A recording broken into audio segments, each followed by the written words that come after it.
Okay, so we're going to go over some select questions from our study guide. I'm going to start with Miss Hattori because she bought weekly lunch tickets for each of her 3 children. I'm going to give a little underline there. She's got 3 kiddos. Okay. Weekly lunch tickets cost $7.50 each. Okay. One week, Miss Hattori paid for the lunch tickets with a $50 bill. What is the correct change she should receive from the $50 bill? Well, knowing that she has 3 children and they're $7.50 each, I'm going to first figure out what the total amount that she owed for those lunch tickets is. I know that it will be $7.50, and I know that it will be $7.50 3 times. So I'm just going to go ahead and show that multiplication. I've got 750 times 3. 3 times 0 is 0. 3 times 5 is 15. Carry the 1. 3 times 7 is 21, plus the 1 is 22. So I'm going to bring my 1, 2 decimal places here, 1, 2 decimal places here. So it cost her $22.50 for those lunch tickets. At this point, she's paying with a $50 bill. I'm going to have to take that $50 and subtract the cost. It says, what is the correct change she should receive from the $50 bill? This will tell me how much is left over after I do my subtraction. Here, 0 minus 0 is 0. I'm going to have to start borrowing now, and I'm going to go ahead and do that from the 5 here. This will become a 4. That would become a 9. Now I can do 10 minus 5, which is 5.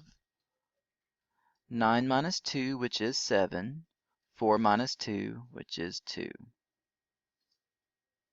So a couple steps there in that problem, but we do end up with $27.50 for our final answer there.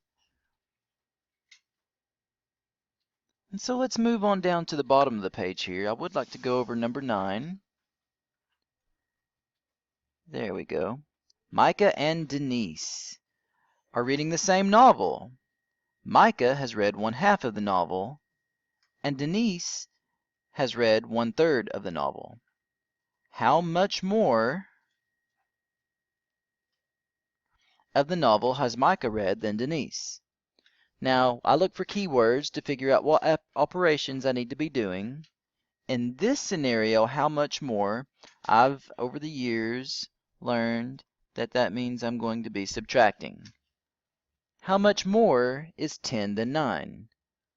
Well, 10 is 1 more than 9. We get to that number with 9 and 10 through subtraction. 10 minus 1. I'm sorry, 10 minus 9, that's 1. So I'm going to do subtraction here too. Micah has read 1/2, and Denise has read 1/3. I am going to find common denominators because that's how we roll with adding and subtracting fractions. And I do need a common denominator to do that. In this scenario, if I'm dealing with 2 and 3,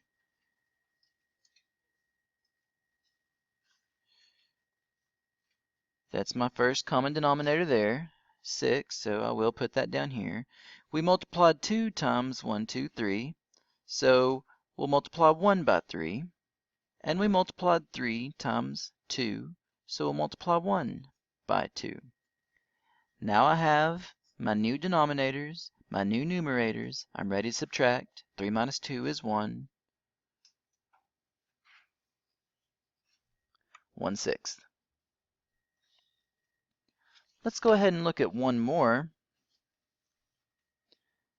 This was a pretty tough one. Quite a number of steps in number 12. After dropping a ball, after dropping a certain ball, I'm sorry, after being dropped, a certain ball always bounces back to 2/5 of the height of its previous bounce. After the first bounce, it reaches a height of 125 inches. How high in inches will it reach after its 4th bounce? Show your work.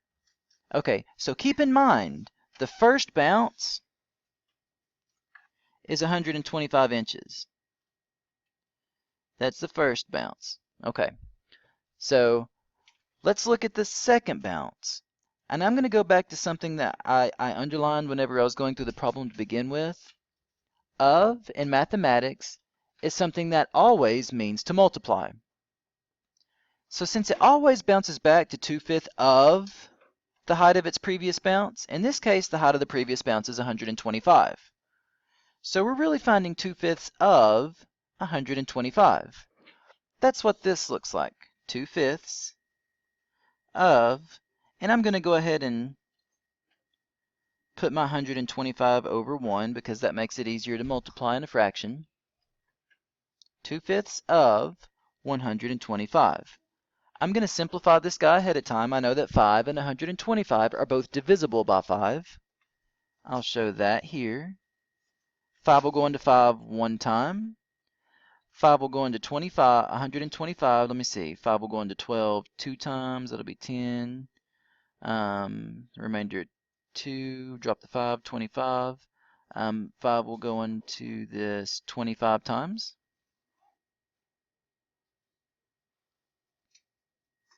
And so at that point, my multiplication, since I'm multiplying by 1s on the bottom, I'm really just multiplying my numerators. 2 times 25, which is 50. So I've got 50. Now, this was my first bounce. I've found 2/5 of that height for my next bounce. This is my second bounce. It wanted to know the fourth bounce. So, ladies and gentlemen, we get to do it again. I have to find 2/5 of the previous bounce. So I'm finding 2/5 of 50. Go ahead and put that over 1. Again, I'm going to simplify this ahead of time. 1 there. 5 will go into 50 10 times. 2 times 10 is 20. Yay, we have found the third bounce. I do have to find one more bounce. This will be my fourth and final bounce. I am going to have to find 2/5 of that 20. Again, I can simplify ahead of time. 5 will go into 5 once, and 5 will go into 5 4 times. 2 times 4, this will give me 8 over 1, which is actually 8. 8 inches for my fourth bounce. This is my answer. 8 inches on my fourth bounce.